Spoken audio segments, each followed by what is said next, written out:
Thank you everyone for joining us. Good afternoon and welcome to the official launch of the CivTAK for Smart Cities Hackathon Challenge here at the CivTAK 24 conference. We are incredibly excited to kick off this event where brilliant minds from various disciplines will come together to drive innovation and develop smart solutions for the cities of tomorrow. We want to extend our deepest gratitude to each of you for taking the time to attend today. Whether you're here in person or attending virtually, your presence and participation are what make this event so impactful. First, I'd like to introduce myself. My name is Christine Jung, President and CEO of Blue Clarity, and I will be your MC for today's event. Blue Clarity is a team of experts blending strategy, analytics, design, and creativity to tackle complex problems and deliver impactful results for government and commercial clients. Through initiatives like Expedition Hacks, which is our hackathon series, we use data and technology to drive innovation in areas like combating human trafficking, disaster response, and environmental sustainability, helping organizations create meaningful social impact. In our program today, we'll hear from Mike Feng, Senior Director of Innovation and Partnerships of the Griffiss Institute. We'll talk a little bit about the Griffiss Institute Hackathon series. Then we have two excellent speakers, Ralph Kohler and Kirk McKinzie, who will share their insights on how tech can be used to improve situational awareness and revolutionize the way we manage our cities, making them safer, more connected, and more responsive to the needs of people. We'll have a brief Q&A session where you can ask questions about the challenge or content from our keynote speakers. Finally, in our roundtable exercise, we will dive into creative problem solving on integrating real-time data during potential emergencies. Each table will focus on a unique scenario guided by a discussion leader who will facilitate brainstorming and collaboration. This is your chance to put theory into practice, share your insights, and explore how real-time data can enhance decision-making in crisis situations. We encourage everyone to contribute and think outside the box as we work together to find innovative solutions. The results of the roundtable exercise will be recorded and shared with the hackathon participants on Slack. So be sure to register for the hackathon and join us on Slack. We're excited to see how your subject matter expertise will contribute insight into our hackathon series and the incredible ideas and solutions that will emerge from this hackathon. With that, let's get things started. Also, if you have not received your raffle ticket for our giveaway, our first aid safety kit, you can go to Steve back there and get a ticket, and we will do that raffle at the end of our presentations. So let me introduce to you Mike Feng. Mike Feng is a decorated Air Force veteran and a technology and entrepreneurship leader. Mike has over 25 years of experience in the DoD ecosystem as an Air Force officer, DoD contractor, and as the partnership intermediary for AFRL.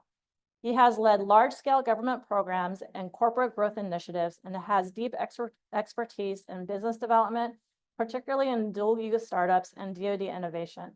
At the Griffiss Institute, he has connected AFRL with industry and academia across fields like AI, cybersecurity, and UAS.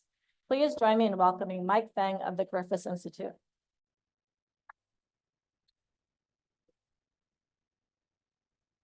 Thanks, Christine. Welcome to all of you who are here and for those of you who are online as well. My name is Mike. I'm with the Griffiss Institute.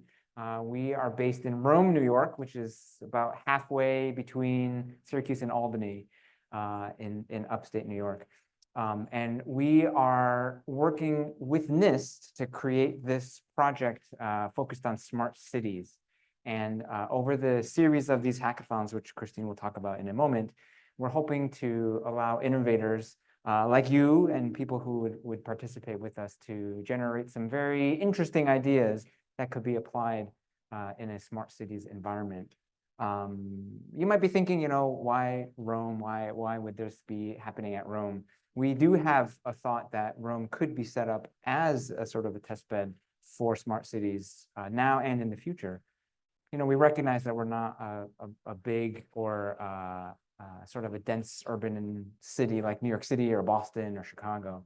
But I think it's because of that gives us some flexibility where people can test things that they might not otherwise be able to test in a dense urban environment.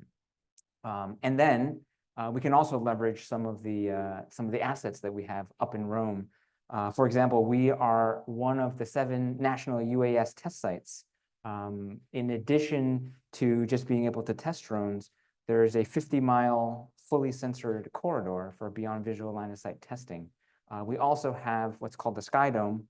It is a 22,500 square foot indoor space that's used for testing drones inside, fully GPS denied, sensor denied as well. So there's a lot of interesting capabilities that we can bring to the table. So we're very excited to work with you, with the folks at NIST, to create this sort of environment to generate some new ideas that we can then hopefully apply and implement in a lot of different environments. So we're glad to be here, glad to work with Blue Clarity, and we thank you very much for your participation. I'll hand it back to Christine. Thank you.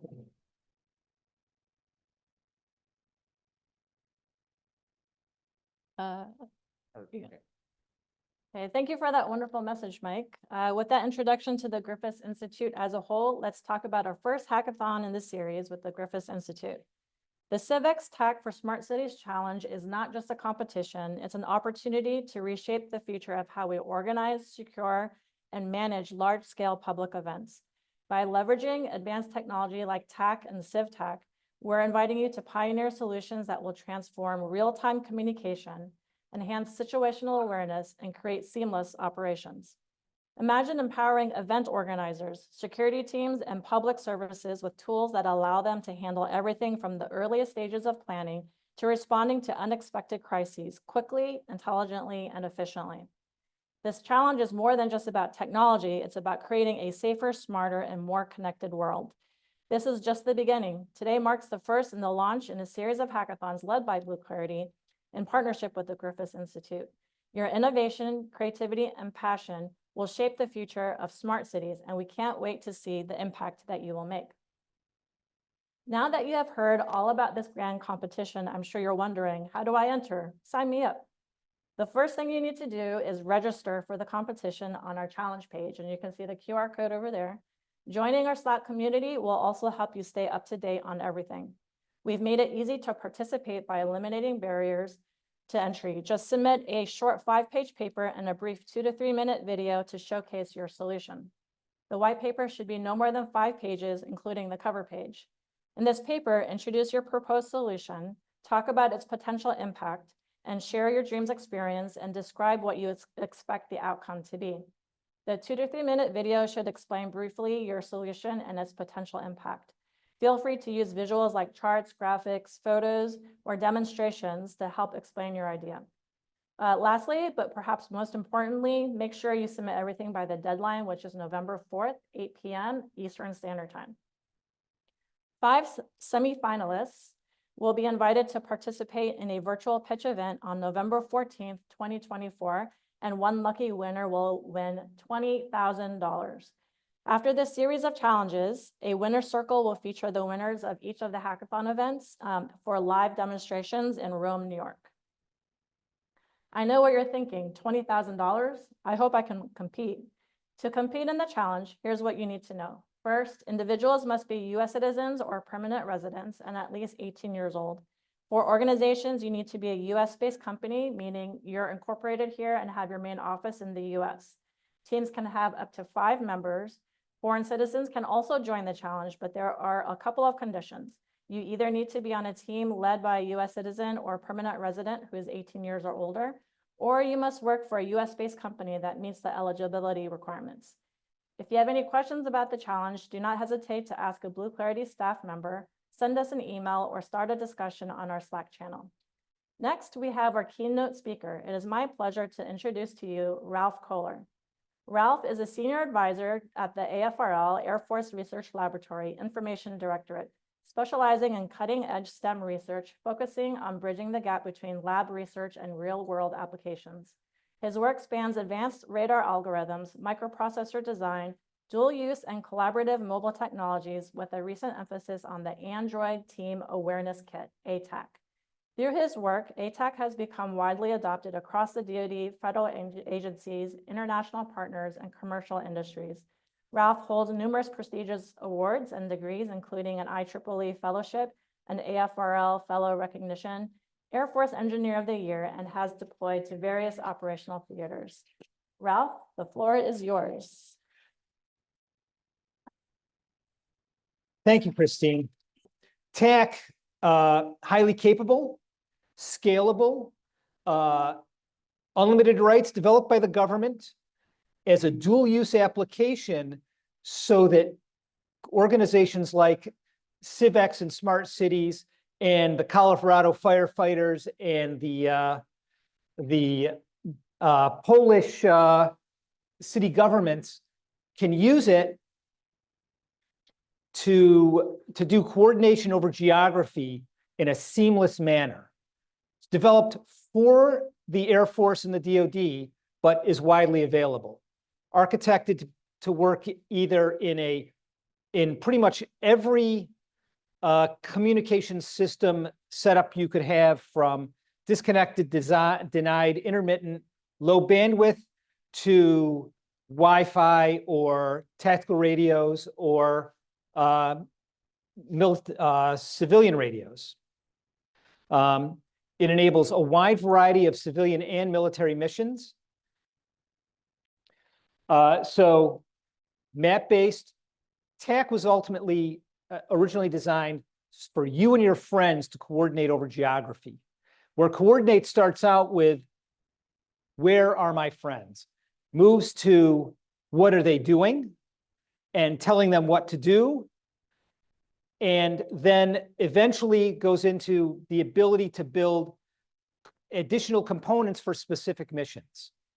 So got a basic map like Google Earth, and it's got a chat like your Google Chat, but then they're integrated.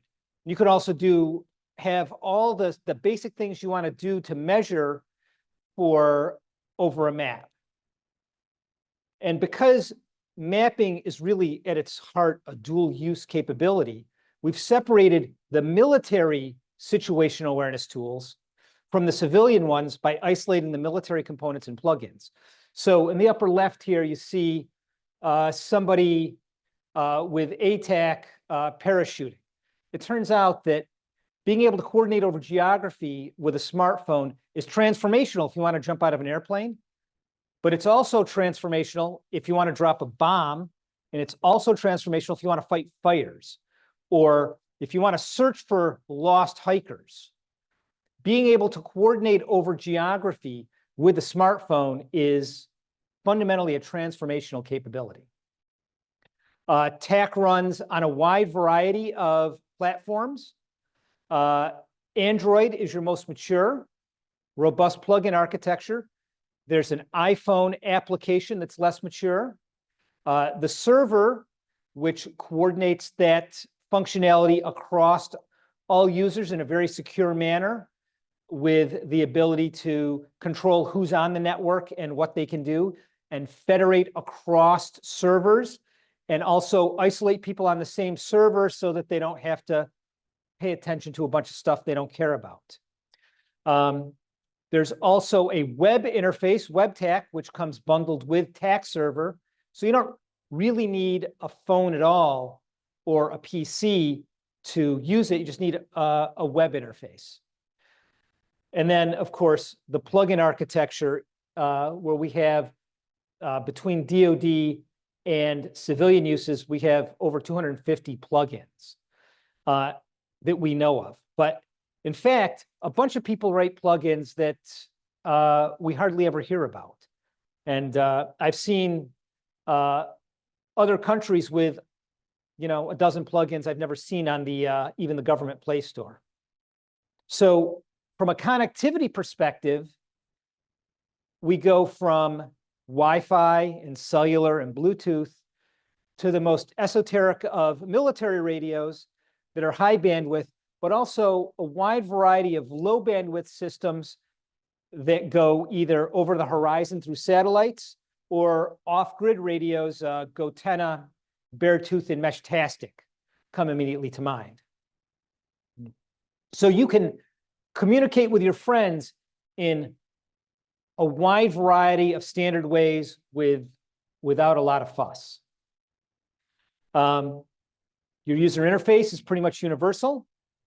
Plugins provide you the custom capability that you're looking for your particular mission. And that's really probably where the CivX and smart cities have a real interest, because you can build a plugin to do almost anything that your mind can conceive. And I will give you more examples than you're interested in, probably. Your basic ATAK tool suite is, I would say, about 40 things. We didn't list everything here that you would want to do as a standalone mapping application that's almost enterprise quality, but it runs on your phone. And so you put those pieces together, communications, what's on your phone, and collaborating with your friends, and that is the TAK ecosystem. And it really is an ecosystem because the government owns it and makes it widely available. Most people don't know this, as required by the Bayh-Dole Act. The government's supposed to spin stuff like this off as a matter of course, and that's one of the functions of the GI. So we spun this off and made it as available as we could. Anybody can get an account to do development at tak.gov and download the tools that aren't in the Play Store. And there's a bunch of extra stuff there. There's also message boards. We have 6,000 to 8,000 developers registered there. We have about 500,000 users.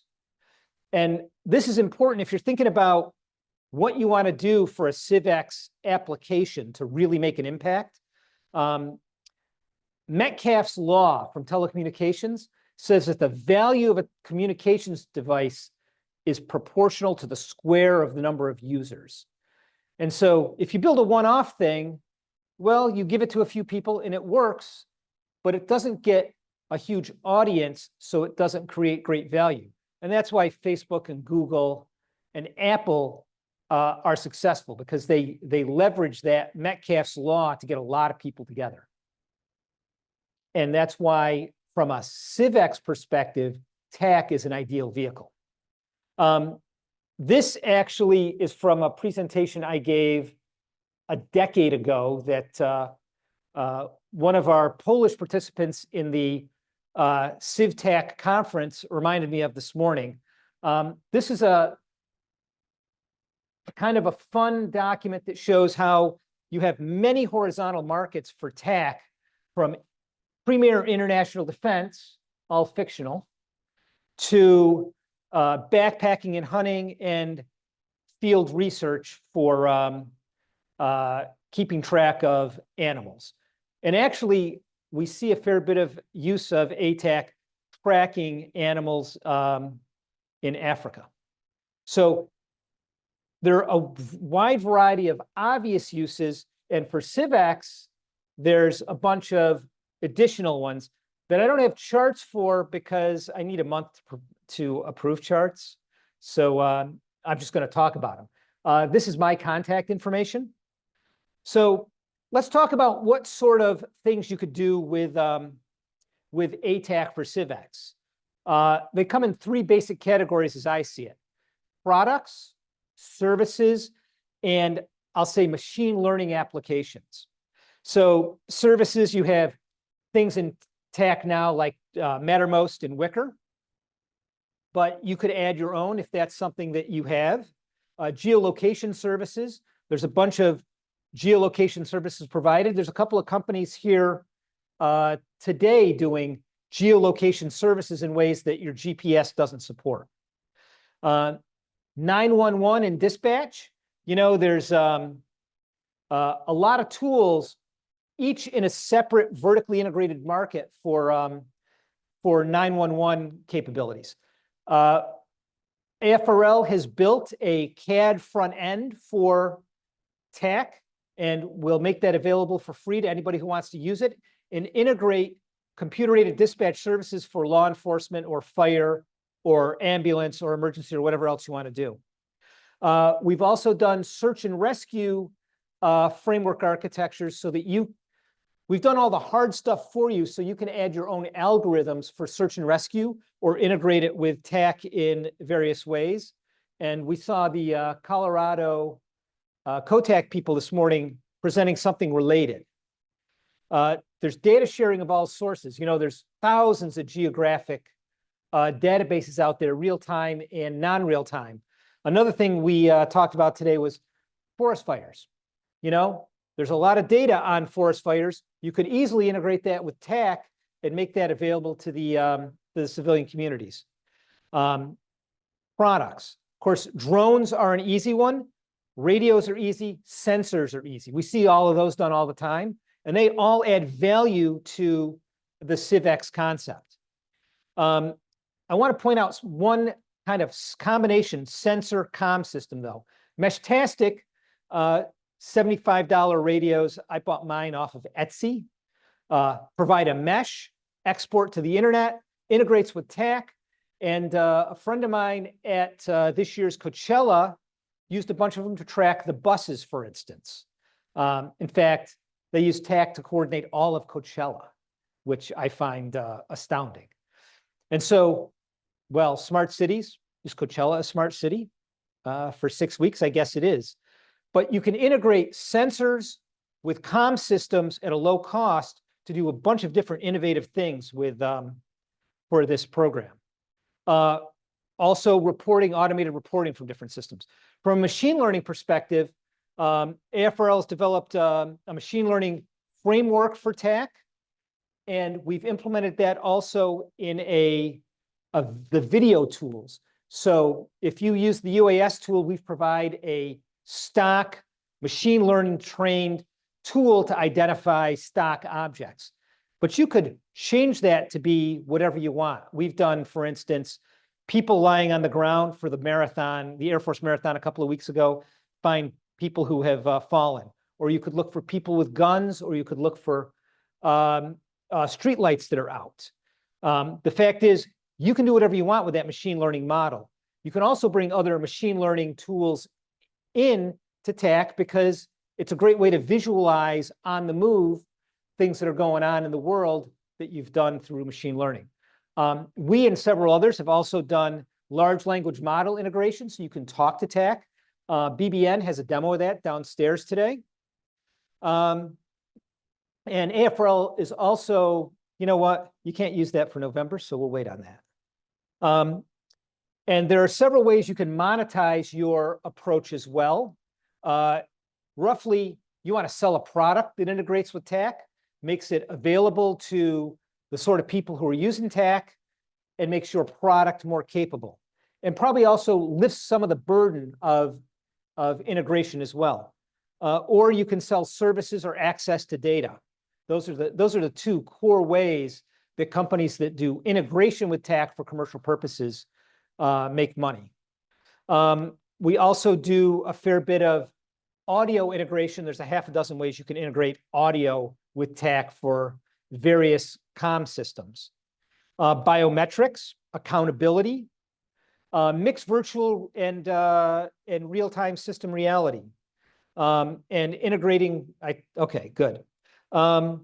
So TAK is the geospatial collaborative infrastructure you want to use to bring your additional information to your CivX partners and make a smart city. And TAK is free, it's open. That is, as somebody said this morning, no, you pay for it every April 15th, right? Because your tax dollars went to pay for this. But it's available to you at no cost in the Play Store, or especially tak.gov. And cities are about collaboration and geography, so TAK is really the perfect tool for that. I think I'm done, but do I take questions? Okay, good. All right. Well, thank you very much.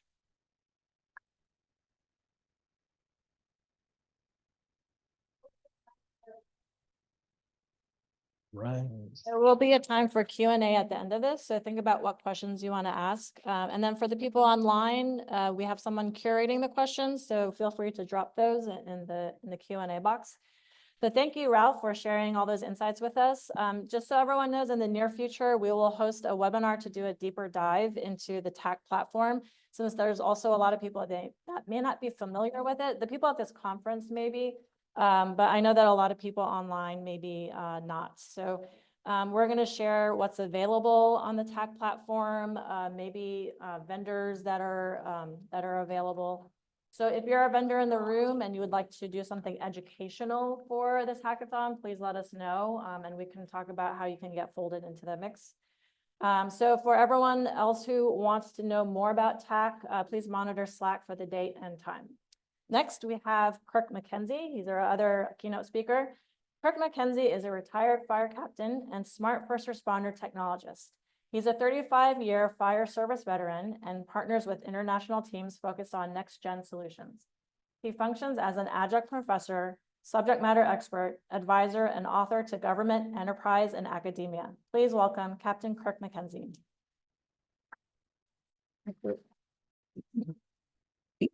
Thank you, Christine. Honored to be here. And thank you to Ralph and team for giving the reason to talk about TAK and smart cities. I have some friends at IDC, the International Data Corporation, that have spent 20 years looking at the intersect of public safety and smart cities. There is a lot to consider. I'll go through some of the stuff I've been involved with and some things that I haven't personally been involved with, but hopefully it'll give the contestants some ideas. And IDC's published a report on data-driven policing. What does smart law enforcement look like? As you can see, it's an expansive ecosystems, all of which there must be a TAK plugin or there needs to be one constructed. The National Science Foundation has published a recent report, and Christine, I'll send out some of the links that I have so that the contestants can have a look at what might the future look like and how do we protect someone's personal identifiable information. Everyone knows that just calling 911 or text or video to 911 could be upgraded. Do we want to be able to opt in for something more? And then how do we secure those data streams and where do they go? What's the common operating picture? Again, thank you, Mr. Kohler and Air Force Research for giving us TAK. We're moving into TAK in part through push-to-talk capabilities or radio over internet protocols. He mentioned enterprise teams like Google, for instance. My last speaking engagement a couple months ago, I arrived and this is the augmented reality display. I captured it natively on my smartphone. How do we connect this to TAK? What's the plugin there and vice versa? And the end user, the citizen in need. How might we track our personnel, first responders, law enforcement, medical, fire rescue, and other operators, and what are their biometrics? How might we measure their real-time glucose through a digital tattoo or their lactate?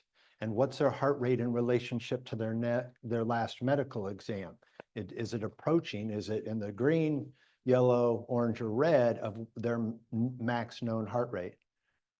It makes me think of folks starting to track all of our fire apparatus or all of our first response vehicles. What is the health of the vehicle, the oil pressure, the fuel level? How might command benefit from this knowledge in a TAK platform? Teams like this that use a 360 video camera that transmits into the cesium platform, a TAK-friendly operation where each pixel is geo-referenced. And as Ralph alluded, it's about location, it's about GIS, and how can we improve the SA of our responders and potentially the situational awareness of citizens. So instead of texting their parents to say goodbye, they had an opportunity to connect to the first responder. So I think really Air Force Research has built what I imagined. I said we could call it Pokey 911, or I like 911 Go, an application enabled with three-dimensional building information modeling or a digital twin of every theater, school, hospital, or auditorium that we might attend to, so that if we need to exit harm and the lights are out or the water's high, we have our pathways configured. In this case, we had this is where I spent 25 years, Cosumnes Fire Department, laser scanned our tower, converted it into BIM, and then into a serious gaming application through some colleagues, friends that were helping out that we're saying, oh yeah, we need to upgrade. Public safety needs to be a game. It is serious gaming. 700,000 911 calls a day is a serious game. And how might we, let's go ahead and go forward. How might we interact, in this case, a three-dimensional digital twin of someone's home? Give it 1 second here. I actually was asked to be by the Department of Commerce on a proposal of judging teams that, what if 121 million homeowners wanted a way to get first responders the 3D data to their home? Boy, there's some privacy and security hiccups there. But do you want to have something more if someone's trapped in a back bedroom in a fire and the first responders don't know the layout? This is all possible with standard smartphones now. There's folks doing connected fire nozzles and rescue tools and connected fire engines. As we build out the nodes in the mesh network, all of this can connect to TAK. We look at the applicants for the challenge might look at post-incident analysis and what can we glean from TAK in an unfortunate event of a lost firefighter. In this case, firefighter Falkenhand. A significant study was done in honor of our fallen, and how can we predict through multi-physics computational fluid dynamic models or fire modeling what is happening in a structure so we can warn personnel. Some big teams are doing really important work in the wildfire arena. 3D digital twins and fire mapping, all of it is capable of being TAK integrated. I got into 3D technologies about 15 years ago when scanners measured about 5,000 measurements a second and weighed about 140 pounds and took all day in a car battery to operate. And now this little thing about as big as a pound of coffee can do live 3D scanning, geofenced with thermal. And it's amazing, the tool. It's not a technology gap that we have. It's a people, policy, procedure, a plug-in integration that I'm excited to see what the challengers bring forward. This is some friends noodling around, if you will. Took some photographs, some laser scan data, sent it to a colleague in Europe who said, oh yeah, so for a crash rescue site, I can model what the fire would be like in a digital twin environment. How do we bring sites in where we have a high life hazard possibility on a high risk, low incident event, like thankfully it's not so common, we have problems with aircraft, per capita, if you will. And when I saw this, I said, so how did you know how big didn't it make the flames? And my colleague said, oh, I could tell that the propane pipe was exactly a ½ inch, and I could tell that the holes in the propane were X, and I knew the heat release rate of the propane. And I thought, wow, that's pretty good. And it's pretty, for a synthetic environment, accurate to the scene. They always teach you to plan for the worst. Your life is on the line.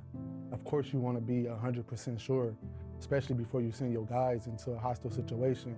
The hard part is about teaching and getting the experience. So, you know, because you only have such a small fraction of fires, you don't get to practice. Magic Leap invited wildland firefighters into the heart of our design process to explore how AR might serve those who serve us. Oh. Wow. Together, we tackled some big questions. How might we coordinate a live response? What happens when simulations move beyond 2D screens? Can we learn to see data as more than just a number? Can we expand our capacity for complexity? How might better collaborate? So I've been really interested in spatial temporal, or the space over time. What does 4D look like? And so I'm going to do a talk downstairs when we're concluded here on augmented reality meets TAK. This is a TAK-enabled opportunity from a drone where we can track our personnel, and if we are wearing a biometric tool, we can know what our health condition is of our personnel. And it inspires me for what's the hand-free version of TAK look like. Again, this is my old fire department where I spent 25 years, and we did a NIST-funded exercise with a team led by AR Cortex. I had the 3D model of the tower. It's Unity and TAK enabled. And we did 10 drills where it was just a radio. And a firefighter was disoriented inside the structure and low on air, and they called for a mayday. And 10 times we sent a rescue team in to come and get them out, right? That's what we do, rescue our own. And then we did it 10 times with this platform. And again, it's already TAK enabled. And instead, and we were ready, we had a rescue team ready to go in. And of the 10 trials, they only sent the rescue team 8 times because, or sorry, only 2 times, because the 8 times, incident command just told the firefighter over the radio where the exit was because they could see them in a geospatial representation of the building and had the breadcrumb and knew their location. What's next? This device is revolutionary from anything that's been in the fire service in my 20+ years. Wearing a camera inside of an environment that's hard to describe. It's an environment that we can't train in anymore because of all the cancer products. With this device, I'm able to show that environment in real time and also use it for what I could do better next time.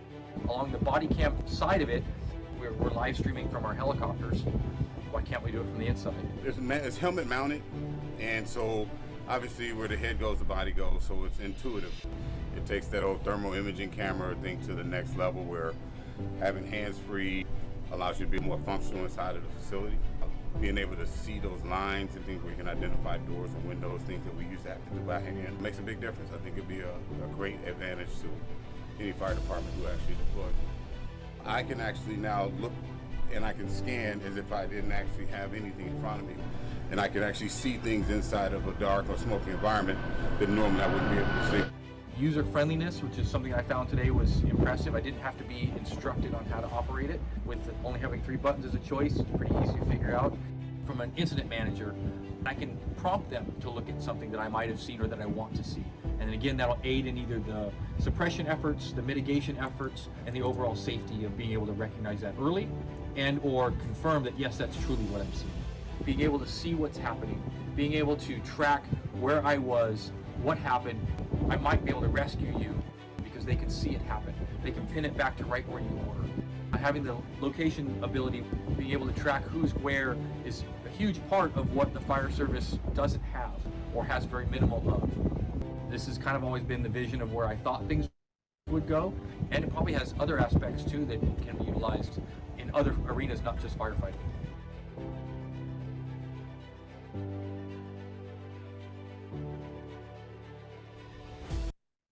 So I started to imagine the idea about 10 years ago.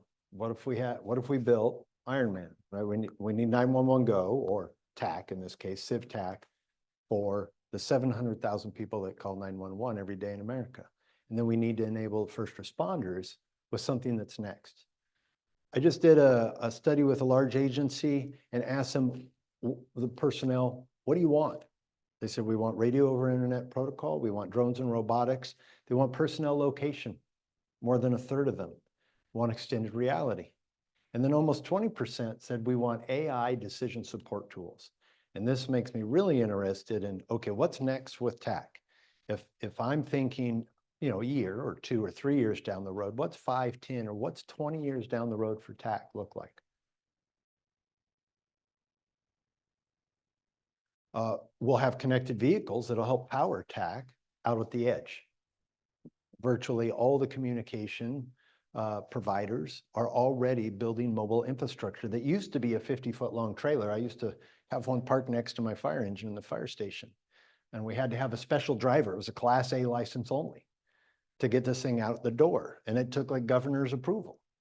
But now we can pack so much into smaller vehicles. A colleague of mine have an article out next month on the subject in Fire Apparatus magazine. it sounds crazy, but how are we going to train? How do we manage pre-traumatic stress? How do we know firefighters, law enforcement officers, how they're going to respond when they go into things? We have haptic touch and digital scent things. And I put on this suit and it actually felt like I was in a storm, in a tropical forest, and the scent of a campfire. There's eye gaze or eye tracking technology. So we'll look in augmented reality and our eyes will be the API interface instead of our hands for a mouse. And we will gaze at an icon and that'll select that icon. So I encourage the participants in these challenges to build TAK now better and think what's next. What's brain-computer interface look like? Right now we're working on human-computer interface, then there's going to be brain-computer interface. And I see somebody looking around like, I don't know what this guy's talking about, but it's being done successfully today. Some of the stuff that was donated to the fire department, huge thanks to all the partners that supported them along the way. And XR, I'd like to think of the equivalent. I almost brought my little Nokia phone and the user guide, which is about 3/4 of an inch thick from 10 years ago or thereabouts, a little flip phone, to say in extended reality, we are at the flip phone moment. This is the dawn of extended reality as far as I'm concerned, the continued dawn. And I've encouraged the Blue Clarity team to consider coming to an event coming up in April, where last year we had 36,000 firefighters, rescue and EMS workers. Please come and join us. In this case, also a Unity-based app, but I have the data set, might be able to get it to the development team because we should have it in TAK. Let's go and do stuff in real time. Maybe we do a simulated high water event inside the stadium where we all are operating in real time on a big drill.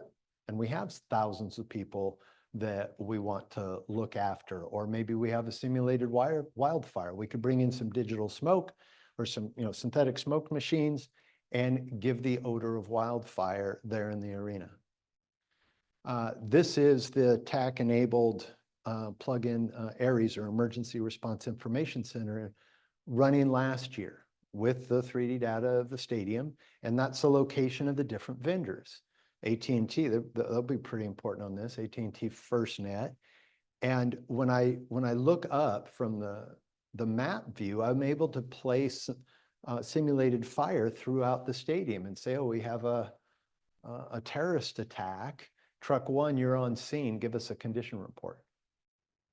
To practice that as we move into absolutely crazy, amazing technology things. Like, how are we going to integrate with autonomous cabs?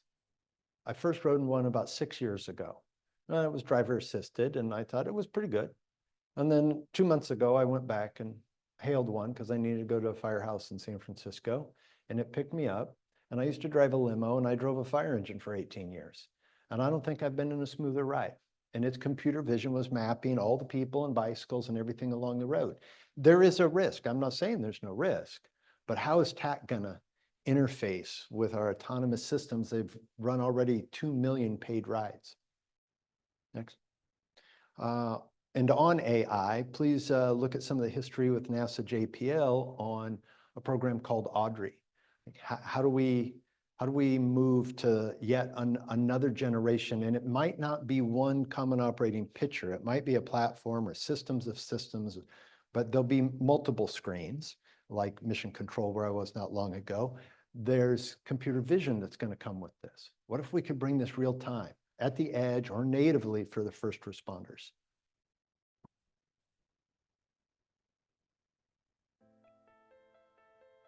Audrey today runs on some of the most powerful computers in the world.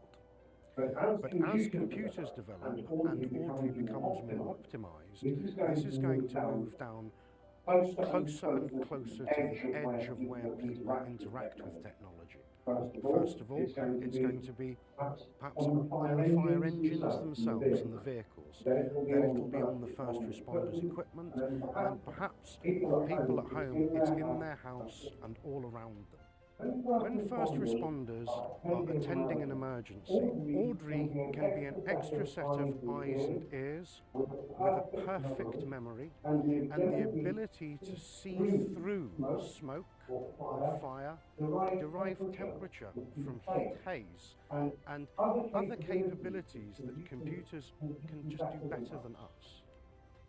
Audrey can augment a first responder's spatial awareness, decision-making abilities, and make them more effective and safer in the field. This was one of my favorite projects ever. When NASA JPL asked, will you do some test burns for us? I said, yeah, how much do you want? And so this trained their AI program that is available today. And I'd like to know, like how might we do that TAK plugin? Transportation shapes society, enabling social interactions and economic opportunities. Advanced air mobility offers the promise of on-demand air transportation for people and cargo that can dramatically increase the capacity of our transportation system, reducing delays, reducing the impact on the environment, and improving the quality of modern life. To keep these air vehicles operating safely in close quarters, thousands, if not millions of decisions will need to be made in the vehicles, on the edge, and in the cloud. Decision-making, by either humans or machines, can only occur with current, accurate, and secure data. So we have drones as a first responder, we have data reasoning fabric, we have all sorts of autonomous systems, and all of this needs to talk together. These are some of the folks that supported the fire department prior to my retirement, some of the folks that are supporting me, or that I work together with now. Lots of great teams to consider as partners. There's a great research piece, and I'll get it over to Blue Clarity, is 500-page document on what does intelligent building and smart firefighting look like now. And I'll get some vintage stuff, including this from NIST and FirstNet Authority, on what have people been planning along the way that the contestants can use as a resource. A lot of really great material. I've enjoyed having other resources from myself. Here's some stuff I've been part of. In places where might you meet some technologists working with TAK that you want to partner with. There's an upcoming iChiefs Technology Summit that is wise to consider the first part of December. And then again, as I mentioned, in April, there'll be upwards of 36,000 people together in Indianapolis. I think we should do a live demo there personally. And it's been an honor to be part of the discussion. Thank you so much. Thank you, Kirk.